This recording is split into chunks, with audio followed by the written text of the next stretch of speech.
Hello, everyone. Welcome back to our latest FAIR dialogue here on this wonderful March evening. In last month's dialogue, we interacted with Isha Singh, a lawyer who spoke to us about the actions that she is taking on issues such as manual scavenging and the prevention of sexual harassment. Our conversation with her also revolved around some of the barriers that are usually faced with when one chooses to take independent action, and how one can overcome these barriers through determination, will, and a whole lot of courage. So if you haven't yet, please do go and take a look at that conversation on our YouTube channel. For today, we have another very interesting guest with us, Pina Maja Bulc, who's joining us all the way from Slovenia. What is extremely intriguing about Pina Maja's way of approaching her work and life, if I may, is that unlike so many of us who get caught up in the linear paths of life, especially at a young age, she has decided to do all that she is interested in without letting herself get pigeonholed to any one particular dynamic. She's a freelance media planner working with 2 different media groups.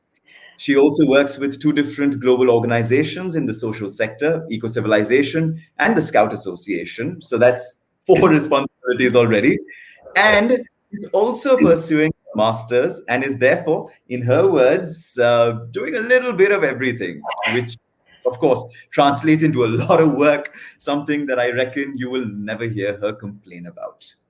Having personally heard her speak on numerous recent occasions, which includes her series Ecocivilisation in Action, you can tell how unique her perspective is because of the variety of things she contributes to in her life.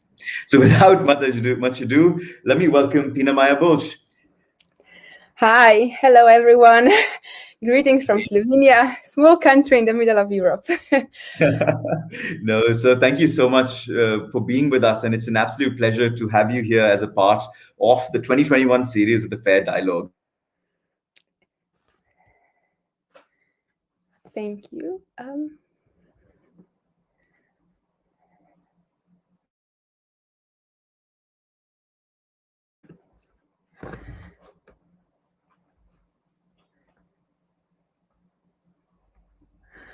What's going on?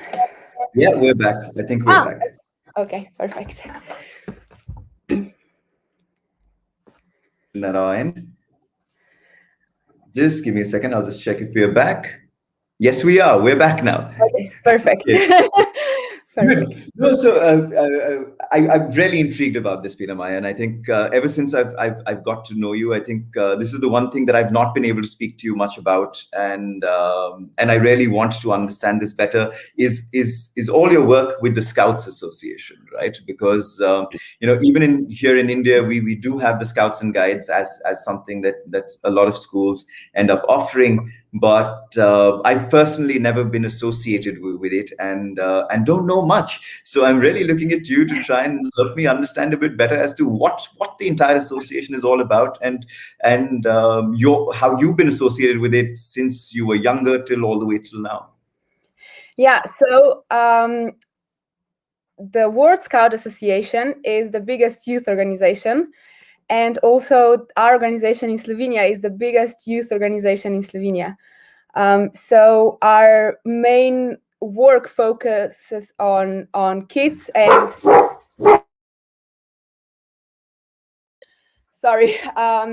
on raising kids, educating kids, and also later on teenagers. So I joined actually quite late for Slovenian standard, because usually kids here join with 9 or 8 years, but I joined with 14. So I never actually got to experience the that someone else preparing a program for me. I jumped right into the volunteer work, which usually starts around age of 15, 16. And from the first time I joined, I got dragged into it and fall in love with the organization and all the work. The Scout organization here was, I mean, for the first time, I got the opportunity to make mistakes, to try do things by myself, to take responsibility not only for myself, but also for others, and to start creating my own path. In the last couple of years, so I'm now part of organization for 10 years. I had opportunity and focused mainly on working in the education sector and also a bit of marketing and public relationships. And that was actually my start for my now career. My first work on that field was with Scouts, actually. There I discovered a passion for that. In that organization, my main focus has been the education sector. I've been the chief of education in our region for last 4 years. My mandate just ended a couple of days ago, actually, and now I'm focusing more on civil work, and working with all kinds of civil duties or civil organizations, and just helping create a safe city, a safe environment where we all live. But education has been my main passion for the last couple of years, in both in regional and national level, actually.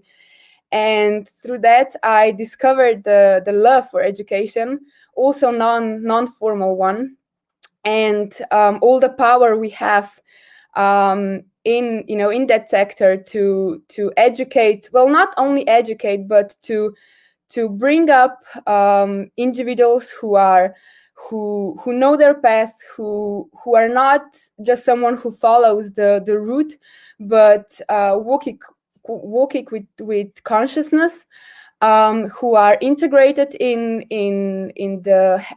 everything that is happening in the country, who know how to think for themselves, to how to work on themselves, how to improve themselves, and will just be the best version of themselves. And what's our main motto is creating a better world. And I really like that, and identify with it quite a lot as well. And also through Scouts, I discovered the love and passion for nature. And actually, Scouts gave me the opportunity to do a little bit of everything. I never knew how to focus on only one thing. And that was always my motto, to try out different things, and will not be the best in one field, but with connecting many different stories, many different fields, have the opportunity to connect them and bring them together, and have that overview, and see the bigger picture. So yeah, actually, Scouts made me who I am today. Taught me so many things, and now my goal there is to help others, to help them find their way to create a better world, and work consciously on it. No, there's just so much there, Pina Maja, that I want to pick your brains on, because you've mentioned so many different little things. But before I do that, and I get carried away by all of those thoughts, and especially about nature, about education, and all of that. But can you give a sense of the actual hands-on activities that are done by the Scouts? Like, so what are the actual activities like? Are there boot camps? Are they sessions with kids, or what really goes on?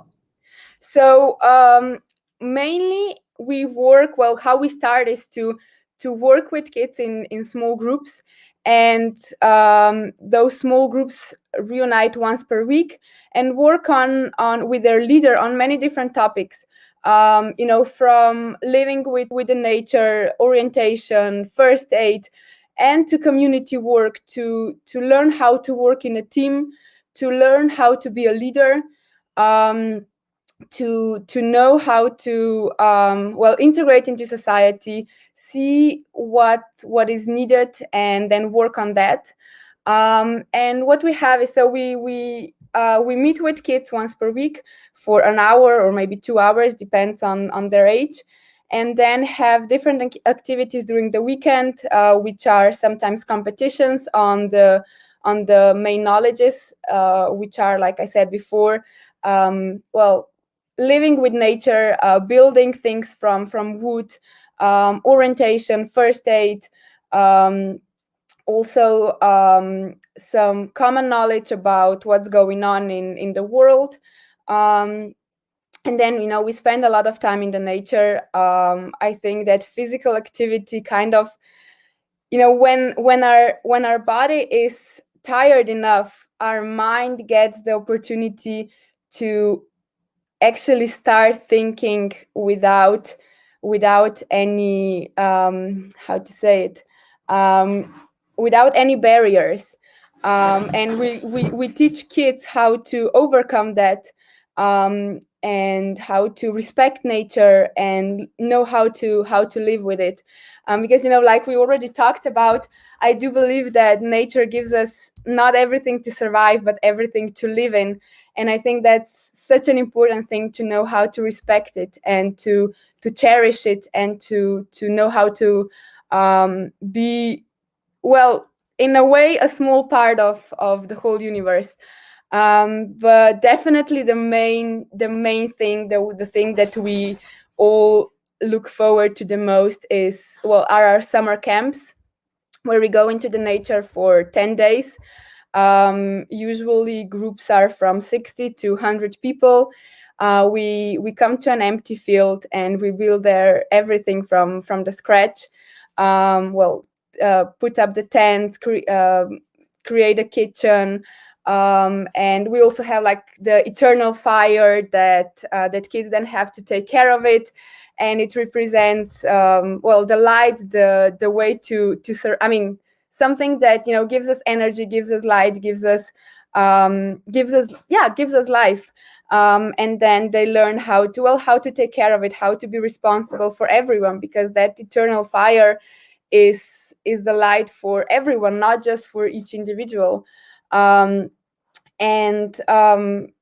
usually don't have any real running water there, so rivers or lakes are the only source of water for cooking, for cleaning, and no electricity. And nowadays I think it's actually a really big gift to be able to live somewhere without being connected to our devices all the time, and it does give you a special kind of freedom. And then the campfires in the night create a special kind of magic. And there you can see the collaboration between different ages, between between those who are volunteers and are preparing the program, which are usually teenagers from 16 to 21 years of age, and they have a great responsibility, and they learn how to create a good program, how to be a leader. And I think that's such a valuable opportunity, because once we start looking for a job, we already have some experiences in different fields, and you can really see some kind of community there. And those are people I met there, are friends for life. We've been through so many things together, from exhaustion to great happiness. And also all the education programs happen in the summer, and you can interact with people from all over the country.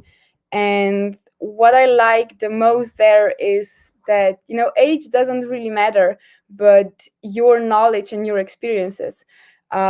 So maybe one day I'm learning from someone, because they're better in some field from me, have more knowledge, and the next day I'm teaching them. And it's a special kind of magic and special kind of respect going on there. And yeah, like I said, I think it's our experiences for life you get there. And I am who I am today because of everything I learned with Scouts. My first opportunities were there, even though, I'm not getting paid at all, and I don't want to get paid for that. But before I entered into this job searching time, I already had so many experiences on the fields I love. So I had something, I wasn't starting from the empty page, but I already knew what I like or what I don't like and what I want to focus on. So yeah, I mean, that's a short brief of everything we're doing. And also there are international events, and once you're in a foreign country with 40,000 people in one place, in one enormous field, with the same mission in life, with some same values, you feel so small but yet so big at the same time. And even though you don't know them from before, you feel safe, and you feel a special connection with them. And I think that's such an enormous gift, to have connections from that young age from all over the world, and get to know different cultures, different way of doing things, and just have a common respect for every human being on earth. That just sounds absolutely fantastic, Pina Maja, and I'm wondering why I didn't get the opportunity to do all of that prior. But I want to dig a bit deeper here, right? I know we've spoken a lot about the association, but when you spoke about taking the children out into nature, right, and spending time with them over the course of those few days, I actually want to know from you: is it really something that the kids agree to very easily? Because at least when we are sitting in our urban cities, and those of us who are living in urban cities, being out in nature, while of course it sounds like a great holiday, but when you realize that you need to do everything by yourself, it's not really something that children are very happy to do these days. But they want their video games, they want their television, and so on and so forth. So do you face that? Do you face the fact that till the time that they don't really get there and realize how much fun it really is, is there a bit of apprehension, or are they eager to go there? And if there is apprehension, then how does it change? Like, how do you see it evolve? Do you see their relationship with nature evolve as the days go by? Well, it's a bit of everything. There are kids who are terrified of leaving their phones at home, and then there are the ones who do it happily. I think that our advantage is that because kids join us at such an early age, we can tell them parents to not give them their phones with them. And sometimes when they come for the first time or even for the second time, we're talking about kids with 9 years that are 9 years old. It's hard for them to be without speaking with their parents, or having their devices. But you really can see the change from day to day, how they slowly start to relax and integrate that freedom into their everyday. And many kids nowadays don't really know how to enjoy the nature, how to be creative there, how to use all the gifts nature gives us, and are caught up in this fast running world that is full of different informations.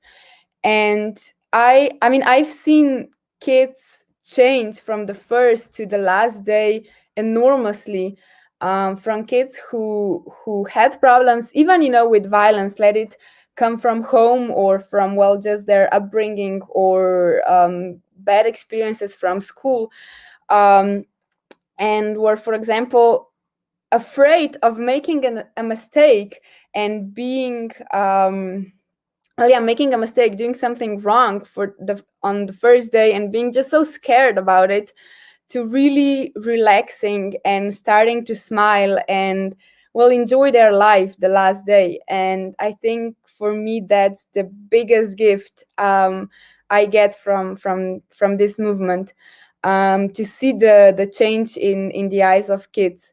when they start experimenting, start learning, start exploring, are not determined by the mistakes they made, but by the lessons they learn from them. And I think that's such an enormous gift, because I do believe that nowadays we are afraid of making mistakes.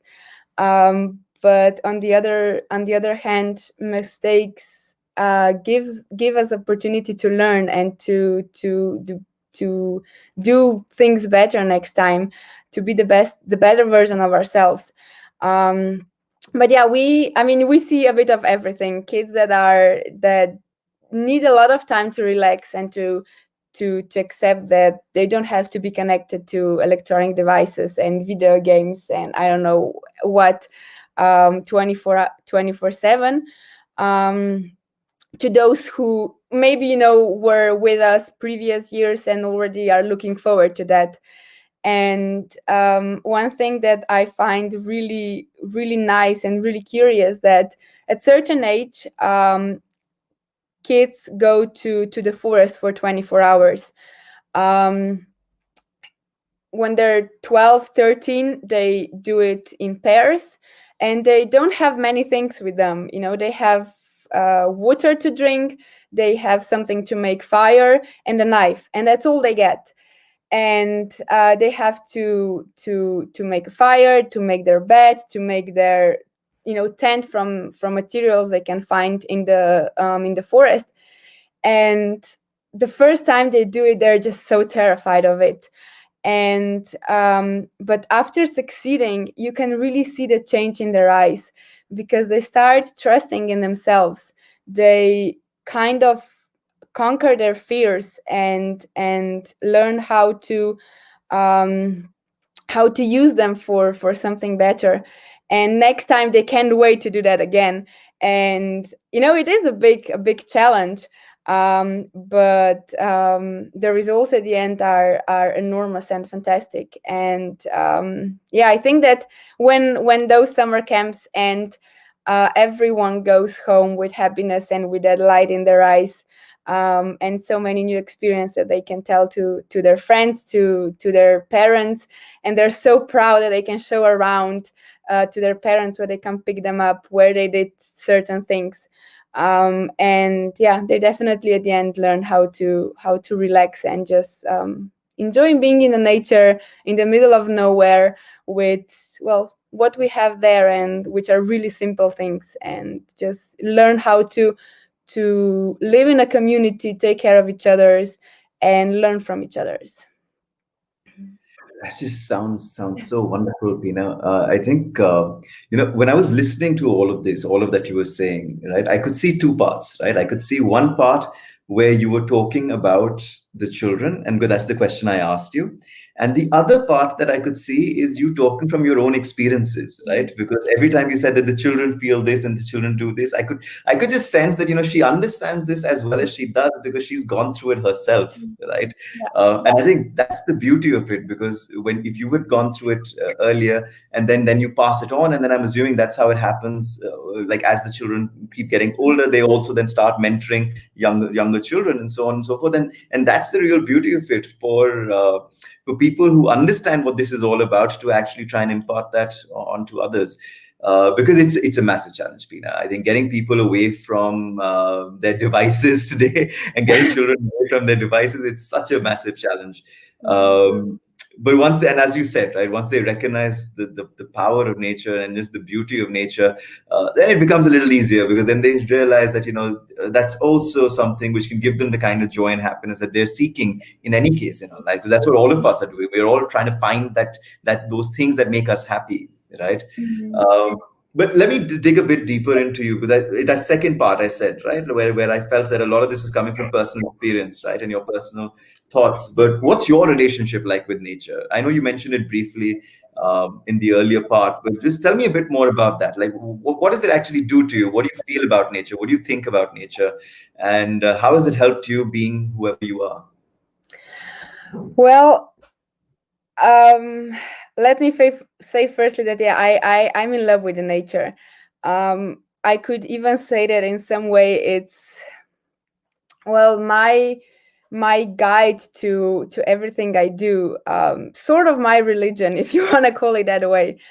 I think it gives us, so many things. For example, I go into the nature when I want to clear my mind, or when I want to find and create new ideas. I go there when I want to feel small, or when I want to gain that self-power to work on different things. When I want to clear my mind, or when I want to fill it with everything. I think nature gives us that opportunity to feel small, but yet such an important part of everything. I love just going into the forest, or walking down the river, or going to see a sunrise over the mountains in the morning. And I learned in the nature that how to live here and now. And because, for example, when I go see a sunrise, which is a gift for myself when I really need it, you realize that there have been so many sunrises before that, and there will be so many more in the future. But none of that matters if we can enjoy the sunrise we're watching right now, for example. And nature taught me to learn from the past, and to create your future, but never to be a prisoner of either one, because then you forget to live here and now. And if we're not living here and now, we can't create a good future for ourselves, because we in while we're trying to create a future, we forget to live our life. So I do have a really special connection with nature. It helped me overcome so many fears I had, about myself, about relationships we are having, all sorts of relationships. And it taught me that that I'm enough, and that no one will take care of me as good or as much as I can take care of myself. So it's my place to go where I need to think, or when I need to relax, where there's too many things going on, and you think you can't possibly make it. And then I usually just take a couple of minutes to go into the forest, just walk without any concerns, without thinking, without overthinking, and just enjoy the here and now moment. I don't think I would have such a nice connection with nature if it wasn't for scouts. But now I'm also working towards that direction, and absorbing all the knowledge we can get from nature consciously, and with awareness. Because there everything is in certain order, even though it doesn't seem like it, there is. And I learned how to trust in life, that everything happens for a reason, and that at the end everything gets back into the balance. And if we don't work on balance from day to day, something will come to put us back there. And for example, even though I can't wait for this pandemic to be over, I do think that nature needed it. And it was so nice to see animals come back to places where they weren't seen for so many years.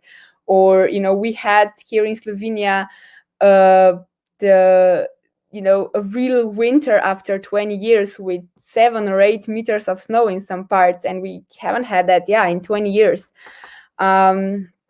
So yeah, I think there's so many things we can learn from nature. Well, as long as we have our eyes open and want to see it. Because even for example, when I go for a walk in the forest, um, it might seem as you're alone there, by yourself, but you never really are alone. There's so many ecosystems going on, animals that you can't really see, but can feel or notice if you really pay attention. There's nature is giving us so many things, um, and it's easily to take it, just because we can, just because it's there. But is that really the right way to do it?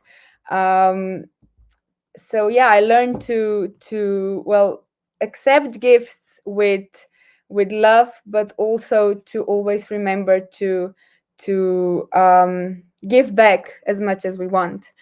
So yeah, I mean, there are so many things we could talk about nature, but I think that's like the small brief of my connection with it. Now, thank you so much for that. I think, from my one of the things that you said that stood out for me, right, and at least the way that I heard it, was that the moment you recognize your relationship with nature, you can never be alone anymore. Because whatever you may do, however terrible you may be to nature, nature's still going to be around, right? And which basically means that you'll always have someone in your life, irrespective of whatever it is that you do or you go through. Um, and it was so beautiful to hear your relationship with nature. And we've got comments in chat as well. Inayat's also saying the same thing. Tanya saying the same thing.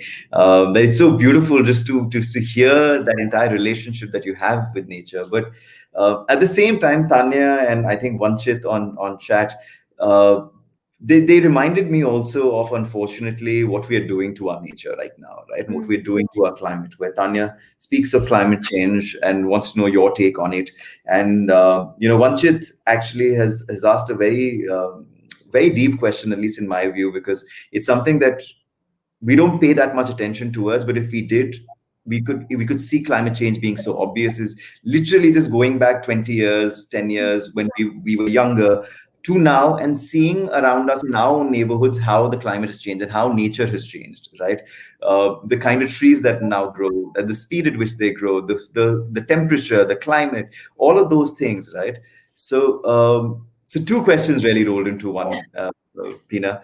One is, of course, just what your take on climate change and all of this is, right, in terms of what we're doing to our nature. And second, that in your neighborhood where you stay in Slovenia, have you actually been able to notice this change? Or have you been able to see that 15 years back, 20 years back, this is how my summers used to be? Like you mentioned about the snow, right? That was just a very beautiful example of that. But other than that, as well, is there anything else that you've noticed being different, which tells us that, guess what? It's right in front of our very eyes, right? So why are we not paying attention? Yeah, so let me firstly respond to the second question. Yeah, definitely. I can see climate changes going on. Just talking about snow, we had a couple of years ago, we had snow in May. One week it was almost summer, and then the next week we had a lot of snow, and it was a surprise for everyone. Or we have some months that are in the winter or autumn that are really hot, and then really cold times in September, or in just like I said, May. And there's just one thing that you can notice. Also, yeah, animals disappearing, animals, I mean species, even here in Slovenia, or living their natural habitats here, because the environment is just not okay for them anymore.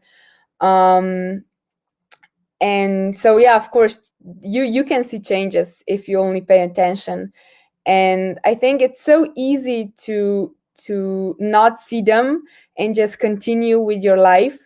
But once you start paying attention, it horrifies me what humankind can do to something so great, so old, and so powerful as nature, just because we are focused only on our desires and not finding the balance, or not taking care of others who can take care of themselves the way we can. And I'm speaking about animals and plants. um, the funny thing for me is, sometimes I kind of joke about it, but not really as well, that I think that humankind is the least developed from all three, so plants, animals, and humans, because we kill because we can. Animals kill because they need to for survival, and plants can survive from the sun, from the environment, without the need to kill any life. And for me, that is such an interesting thought to think about, and I do think about it many times. But yeah, I you can see changes all over the world, actually, and also here in Slovenia, of course. But because our life, in comparison with nature, or Earth itself, is so short that it's sometimes hard to notice and really pick up those small changes that are going on, because we forget to look at the bigger picture and the longer timeline. And yeah, so if I go to the first question you asked, what do I think about it? I think that I hope it's not too late to stop the climate changes that are happening. I hope we can still wake up and do something about it. But what I'm afraid of is that we have to do it all together.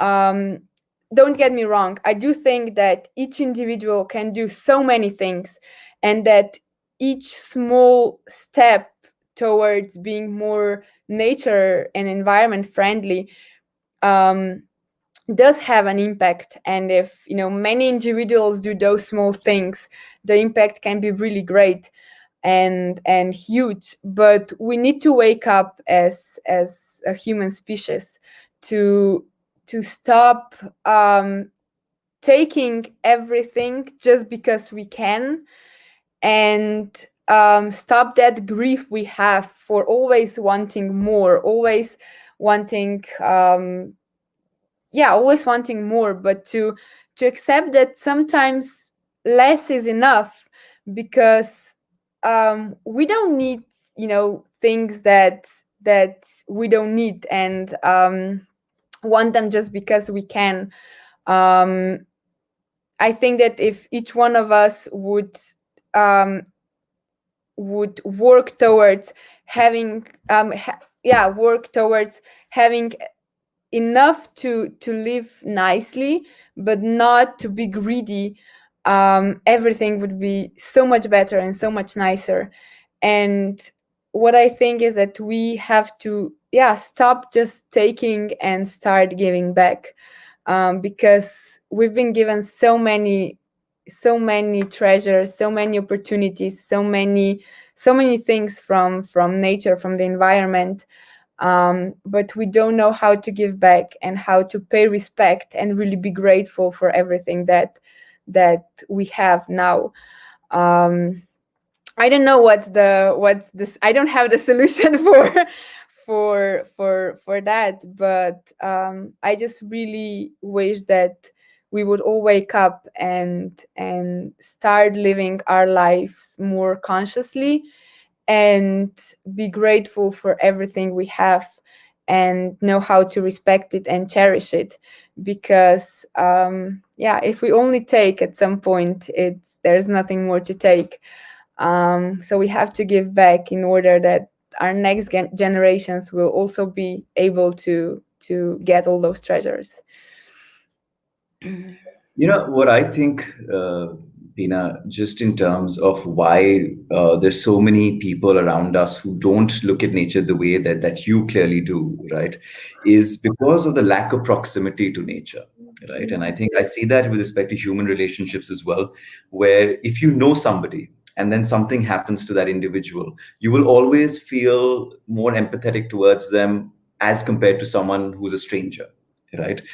You will always feel more for a known person than a stranger, and I think that's where all those of us who haven't got the privilege of being able to be with the scouts, for example, which allows you to be one with nature and try and understand nature better, end up getting lost, right? Because that's where when we see it around us that there are factories that are doing what they're doing, all of these other commercial establishments that are doing what they're doing, we don't seem to feel that, oh, it's anything out of the ordinary, because we don't have that connection with nature. So if it's something there's harm being caused to nature, if we do not have the proximity to it, we're not going to get personally affected, right? Which is where, maybe a part of the solution is really making sure that more and more of our youth come to terms with nature, right? So that they get to spend time with nature. If we can achieve that, as part of what all of us do is to get children into nature and become closer to it, then automatically as they grow up, they will start hurting themselves when nature is hurt, right? Because it is something that is close to them now. But without that, for all of us living in urban cities, it's too far away. It's too distant. We don't even feel the connection with it. Then why will we feel upset, right? Why will we feel, oh, it's something we need to do something about? And that, I believe, is a major concern, right? Let me segue now. Let me because I do want to talk to you a bit about your work with Ecocivilisation as well, because that's where you're actually doing this, right? You've created, you've helped create this global community, where you've got people coming from all parts of the world, and I find it so beautiful talking about everything that you've been speaking about right now, right? Because as you said, of course, there's a lot that we can do as individuals, but if we come together with a common narrative, right, that's when real change can happen. And with Ecocivilisation, that's exactly what you're helping create, right? So my question is actually not just about what you're doing with Ecocivilisation. Please do tell us that.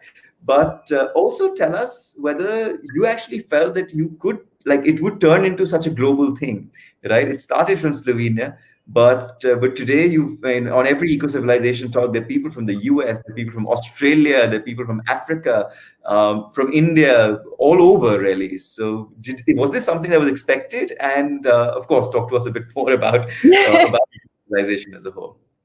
Yeah, so actually the idea of Ecocivilisation started growing years back. It's actually, I mean, my mom is the main curator of the idea, and it was just there in her mind, starting to form the structure. And then around a year ago, I guess she felt that the time is right to launch that into the world.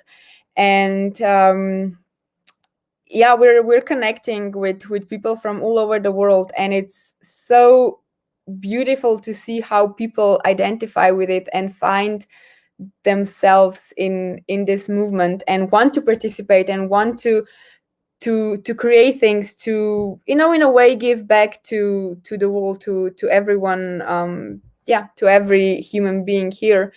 And there are just so many things going on right now. We have a project with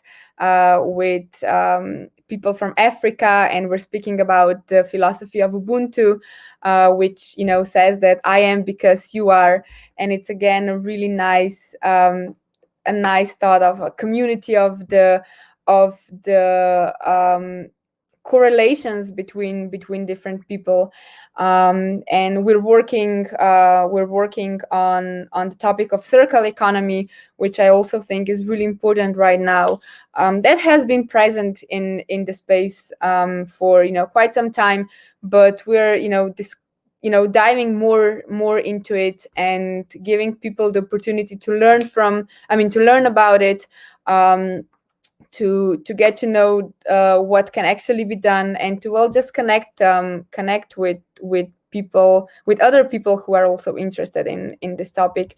And then we're working on this global open house where people can come and ask questions and just talk. And I think that's such an amazing thing, to create space to just to ask, to raise a question, or to maybe contribute with your thoughts, and just have this opportunity to communicate with people from around the world as well. And then also, the fourth thing we're having, that are these Ecocivilisation talks, are just about diving into different topics that are that we think are important right now.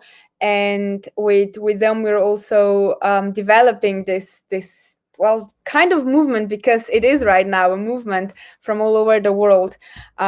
We only created a base about the idea how the world, or our communities could be structured, based on what we can get from let's say from nature, or from space where we live in, from relationships we're having, from different philosophy, old philosophies from all around the world.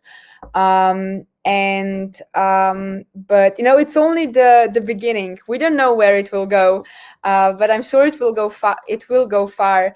Because I do feel that people want to have this change, and do think that now is the time to actually start living life a little bit differently, to not be that not only think that the only important thing is the final goal, but also the path we walk towards reaching that goal, that we can do we can do just as much by ourselves, but once we connect with other people, we can do so much more, because each of us has our own knowledge, and when we put it together, we can really see that enormous picture and enormous number of possibilities to work on so many different things.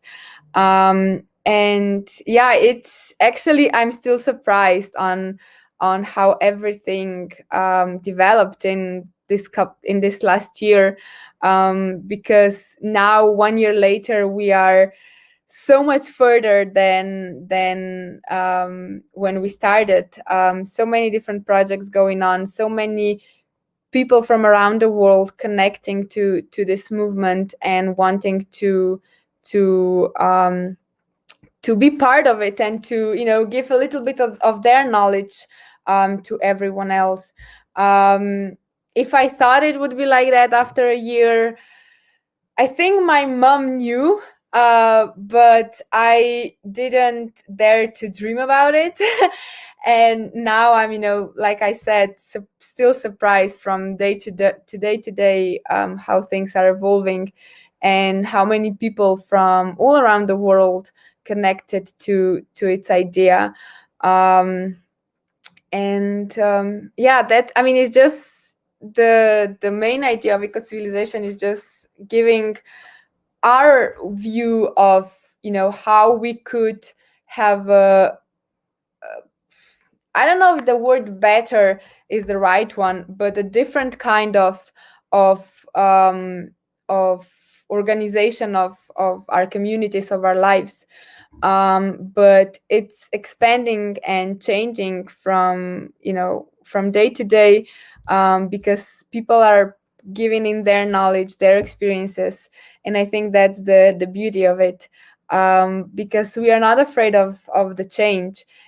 We actually cherish it and can't wait to see it happen. And it's already happening, it's already here. I think we just have to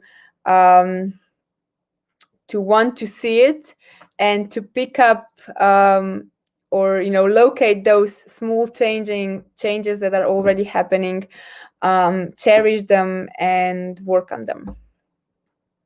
You know what I personally like the most about the whole concept of eco-civilization and the manner in which you've helped build it out is that it leaves open this entire platform for people to do what they want with it, right? Mm, And that's the real beauty, because there's no saying that, oh no, we know better, or we are right, or we know exactly what's going on, right? It's an acceptance that we are all learning. It's an mm, acceptance that everyone has different things to contribute, and how you may utilize those learnings is completely up to you, right? yeah. Because every time in the talks, again, we had one a couple of days back also, and with all the wonderful guests that you get on, I think the idea is that they also, and you can see it, right? So there's certain things that they say at the beginning of the conversation, and but because they've heard everyone's talk, by the end of it, they add nuances to their own position, which they perhaps wouldn't have been able to do if they didn't hear everyone else. And Mm, that's the real beauty of having that sort of an ecosystem that is willing to talk to you, that is willing to listen to what you have to say, and then and do what they want with all of that knowledge and information, right? Which will always be different. Yes. yeah, no, I just want to say that I think that, there are so many people who are coming back, let it be as attendees or as panelists. But I think that what people need right now, and what can be seen during all the events we have with Ecocivilisation, is that people are so grateful to be together, or in a circle with people who want to be asked hard questions, who want to get crazy about one idea, and then make it happen, and just have the opportunity to talk, to communicate with others, to learn from them and to teach them as well, and just this have this space to create, um, and yeah, I think I can see people coming back and wanting to participate more and more and more, because I do think that in a certain way they found their place here, and they found an opportunity to make changes, to be heard and to hear, and just I think it's so important as well to be in a circle with not same-minded people, but with people who are working towards the same goal as you are, and I think that's so special to have that circle. And I think that the whole eco-civilization movement is kind of opening the space and keeping the space open for people with the same goal, which is creating a better world, um, and making our lives better. In all that we've been speaking about the Scouts and eco-civilization, I think I'm assuming a lot of us have forgotten the fact that you also work as a media planner, and you're doing that as well, right? Because all of this sounds like so much work by itself. But I'm not going to go get into that. What I do want to get into is something that Jasjeet has also asked on chat. Which is really, how do you manage to balance all of this? How do you manage to take out time for all of this? Because he's asking, how feasible is it to pursue studies and work at the same time? And you're not just doing that; you're working, pursuing your studies, and contributing to society, and that too. And again, as we heard with the eco-civilization and Scouts, two completely different things, two completely different sets of work. And while of course similar kind of ethos, but there is still work to be done at the end of the day, right? So how do you create that balance in your own life between all of these various things that you do? Well, it's not always easy, and it's not always I mean, yeah, it's not always perfect, but at the end, when you look at the bigger picture, it's what I want. And I think that my motivation behind it are my key values, um, and which are freedom, happiness, and balance, um, and also the reason why I'm doing all that I'm doing. I think it's so important to know the answer to the question, why are you doing, let it be work, let it be studies, let it be volunteer work, or anything you want. And once you know why you're doing certain things, the motivation comes from that why. um, and how to find a balance. Well, I made so many mistakes in the last couple of years, and I'm sure I'll make them in the future as well, but I learned from them. I learned what I like and what I don't like, and kind of at the end learned how to put it together. And sometimes I'm still struggling. Sometimes I don't have as much time as I want to, and I think everyone has that same problem, not having enough time. But what I would say, it's about your priorities. For me, it was important. Well, it is important, to to finish my educations, my studies, because I don't want to close any opportunities that might come in the future.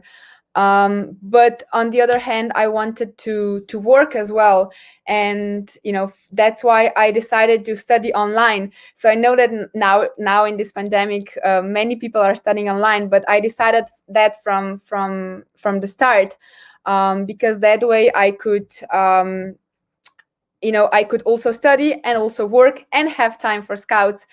And it's just about your priorities, and trying to find a way how to make it work, how to put everything together, and just asking yourself, what is it, what's the most important thing for me, or what am I willing to, let's say, sacrifice in order to have something else.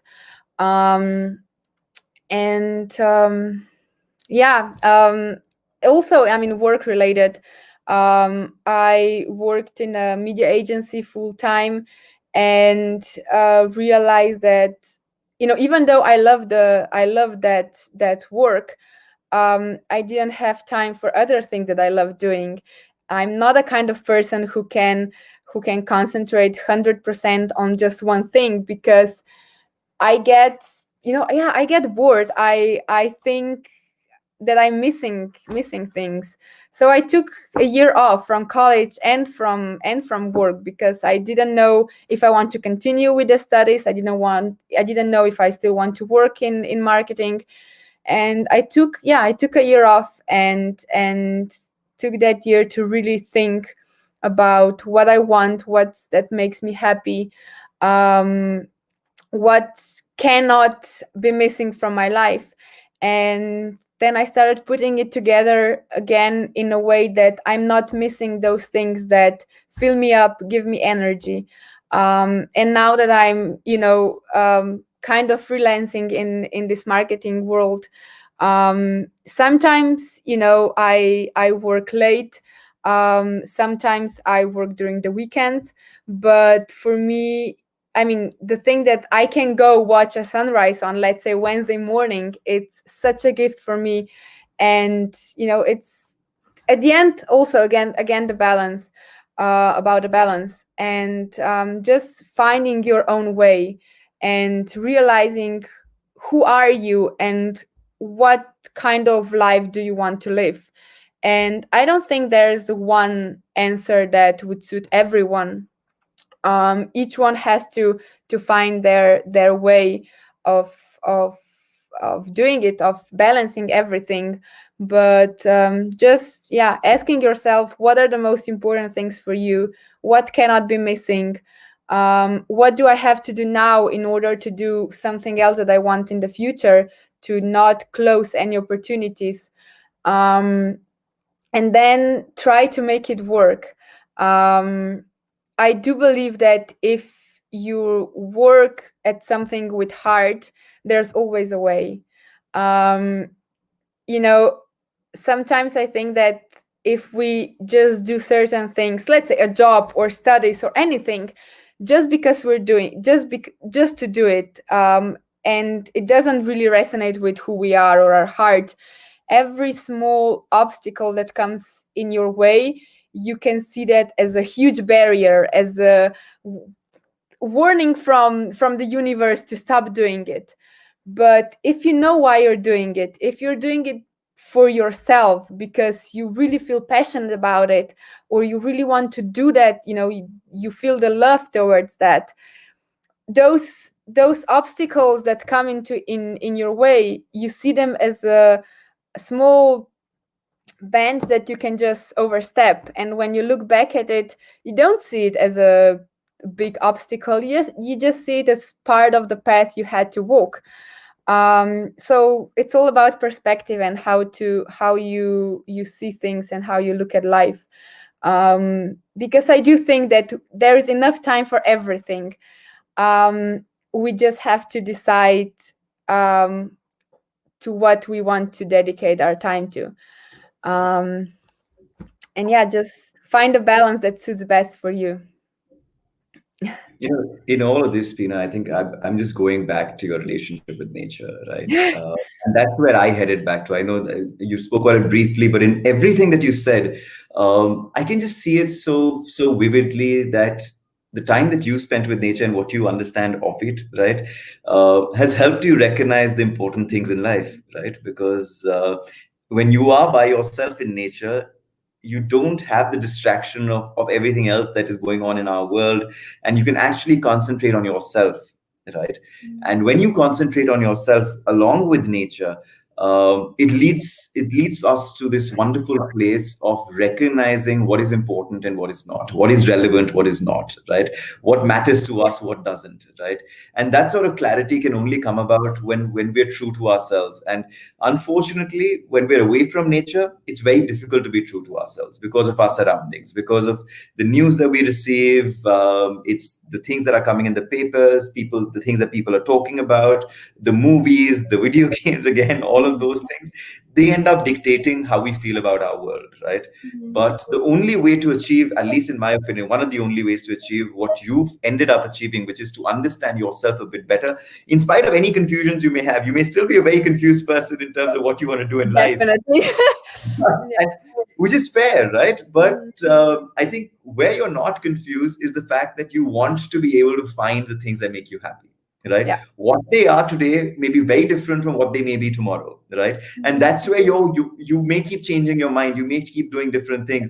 But for me, that's not confusion. That's living your life, right? Exactly. The confusion that you've cleared is the fact that you want to do that. You want to be able to find your answers. You want to be able to find your why, as you said, right?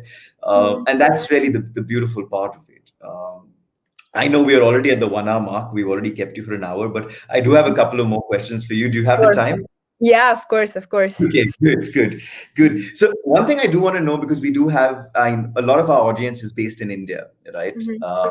But I want to try and get a sense of what Slovenia is like a country for doing the kind of things that you're doing, right? In India, I'll be absolutely honest, there is opportunity. We can do what it is that we want to, but that comes along with a lot of limitations, primarily in mindset, right? And because it's this sort of a rat race that we are in, where everyone is working towards, as I said, school, college, getting a job, getting married, having kids, and running a family, and then effectively passing away, right? And that's the kind of linear cycle that's been created, and it's very difficult to get out of. Every time that someone tries to do something which is a little different, there will always, while you can do it, there's no restriction, but it just becomes so much more difficult because the kind of support that you'd want doesn't come about, because you have elders, you have family members saying that, you're being stupid, this is the right way of going about things, and why would you do it this way? Oh, this doesn't make any sense for you. Or, oh, why is it that all this burden is just on you? Why are you taking it all upon yourself? There are all those kind of things that come about, which dissuade our youths to actually take up action, right? And many other things as well. But how is it like in Slovenia? Is it more supportive? Is it more of the same? Because again, it's one world, right? Just give us a sense of that, please.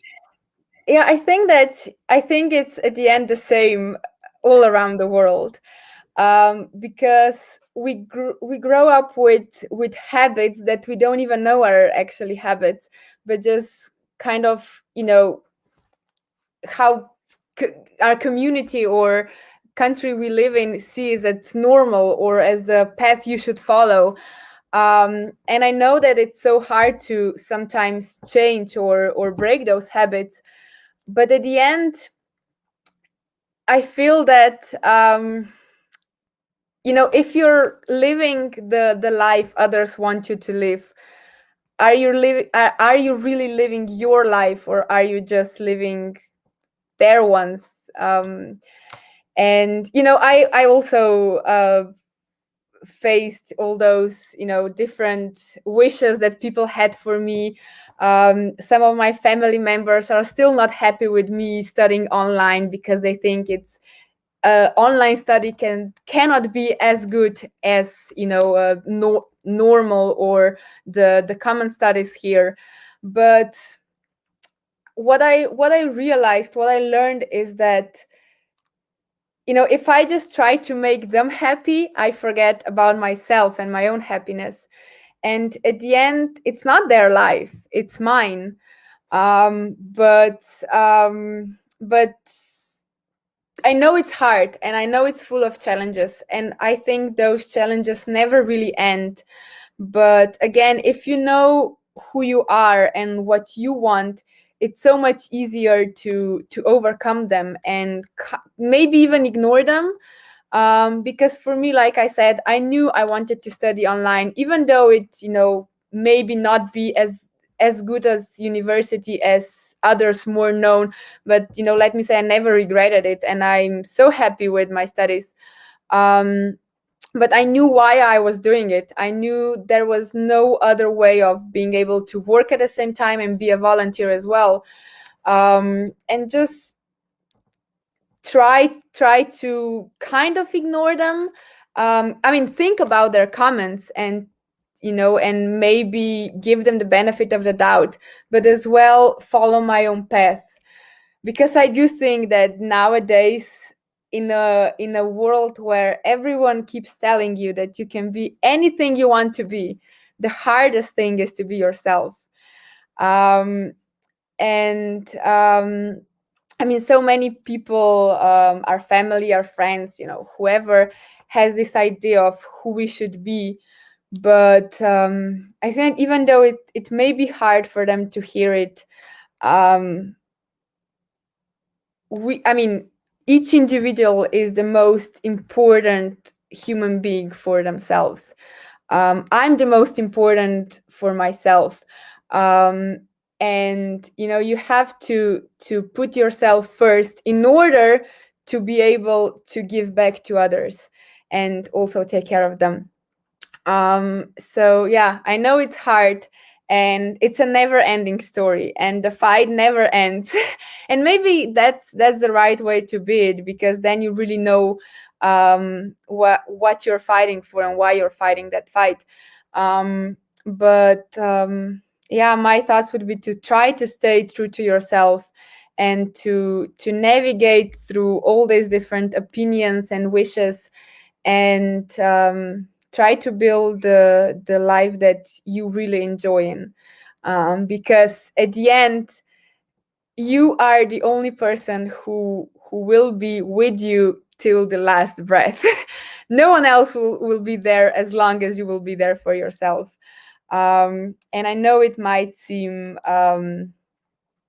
selfish, but I do think that sometimes we need to be a little bit of selfish in order to be able to give back to community and to people around us as well. Yeah, that was just such a beautiful thought, right? And every time I've heard you say it, I just get so fascinated by this. So simple that in a world where we can be whoever we want to be, it's toughest to be yourself, and that's just so true. And it goes back again. I know just the theme of this entire conversation goes back again to our ecosystem and everything that we've got around us, and our lack of connection with just ourselves, right? Because the moment we have that moment we can establish that connection with ourselves, everything just becomes so much simpler and easier, really, right? But it's fantastic. Okay, so I still can't let you go. I still have one more question before I can. Of course. Yeah. Because this is something that we have to ask you, right? This is the FAIR Mm. dialogue. It is part of the overall FAIR project, right? And there's a lot that we speak about fairness and what fairness means to all of us in our lives. So the question to you is fairly simple. What does fairness really mean to you? What do you understand of fairness? What are your thoughts around it? And would love to hear your take on the word fairness. Yeah, I think it's such a powerful word, and has so many different dimensions. I would again say that this word resonates with being fair to yourself and also to others, to find a balance between the both things, or both sides. But sometimes, I mean, many times I ask myself, what do I think is fair? What do I understand as fairness? And I don't think I have the exact answer to that, actually. I would, connect it a lot with, what I have been already talking about today, is finding the balance between everything. I think that the quote that I really like connect with this word really nicely. I mean, it talks about freedom, but says that you are free as long as you don't take freedom away from others. And I think you could reflect that on fairness as well.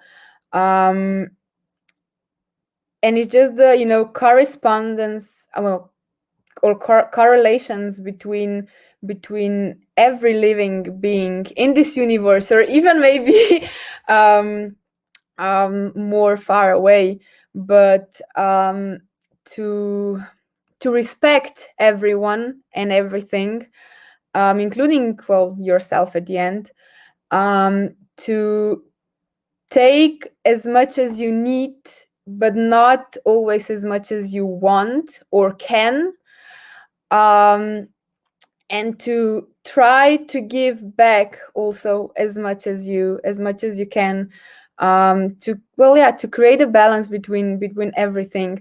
I think it's so hard to say sometimes what is fair and what is not fair. um, Even if I connect a little bit with what we were talking about before, for example, I do believe that our parents, love us and want the best for us, but sometimes don't know how to communicate it. And we think, well, they're not fair to us because they're not letting us live our life. But then again, I think that my understanding of fairness in that case is different than theirs. So, I think that if we accept our thoughts, but also try to hear what others have to say, what others think, take that into consideration. And if at the end we realize that our way is still better, then yeah, go with it, go on with it. But never forget that every story has two sides, that every individual is different, and that every individual, no matter how much we like them or don't like them, um, um, they we have to respect them, and not do to them what we don't want them to do to us. And I think that fairness kind of floats in between all those thoughts. I don't think the world is fair in so many different fields. But I would connect that thought with the fact um, that maybe, I don't want to say wrong values, but um, values that don't work towards balance are growing and are really strong right now. And I also think it's so much easier to forget about everything else and just to look only for yourself, than to try to find a way of working together, collaborating, and giving each individual a bit of everything, because there are enough things, enough resources in this world for everyone to have their fair share. But yeah, I think that takes a little bit more of work, and that many individuals take the easy way, and that results at the end in the world that is not as fair as maybe we would want it to be. But yeah, if I go back to your original question, I think that this word is so beautiful, and that if each one of us would take time to think, what do we think is fairness for ourselves, and then live up to that idea, the world would be much nicer. But we don't take time for it, and not just time to realize what this word means to us, but then to put it into practice as well, because maybe that's where we fail. We know how to talk about it, but we don't know how to practice it really. That's just, it's so insightful, Pina Maja, and all of that. I think just the length of your answer, that's what gives me the biggest joy, right? Because I think in terms of fairness, it is about putting thought into what you say and what you do, right? And as what you said right at the end, it's just to be able to think and understand this for yourself, which is what a lot of us are unable to do. But hopefully that's something that we at the FAIR Project are trying to do in our small little way. And conversations like this always helps, because to understand perspectives, to understand where people come from, it just adds that dimension to everyone's thought process, which helps them understand themselves better by understanding others, right? So thank you so much for this, Pina Maja. This has been an absolutely fantastic session. A lot of things that I'm probably going to pick your brain on as we go along. And then we meet and speak again in the future. But for the here and the now, thank you so much. To everyone else as well who's been tuning in, and who's going to watch this on YouTube thereafter, thank you for listening in to this entire conversation. We really hope that it's been of use and value to you. If you do want to be listening into more of what Pina Maja has to say, she's next up on the 14th of April with Ecocivilisation in Action. So that's where you can hear her next. And then if you go onto the Ecocivilisation website, there's a lot going on there, which you will be able to catch up on.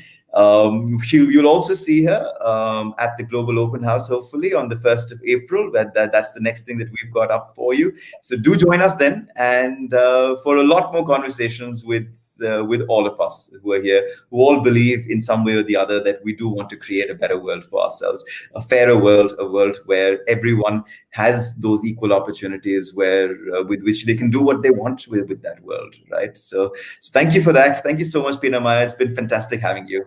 Thank you for having me. I also love this conversation, and I love these hard questions. I think the harder the question, the better the answer. So yeah, thank you again for inviting me, and I hope I see all of you who are watching it now, or maybe later on some other opportunity. All right, perfect. Bye, everyone. Bye. Bye.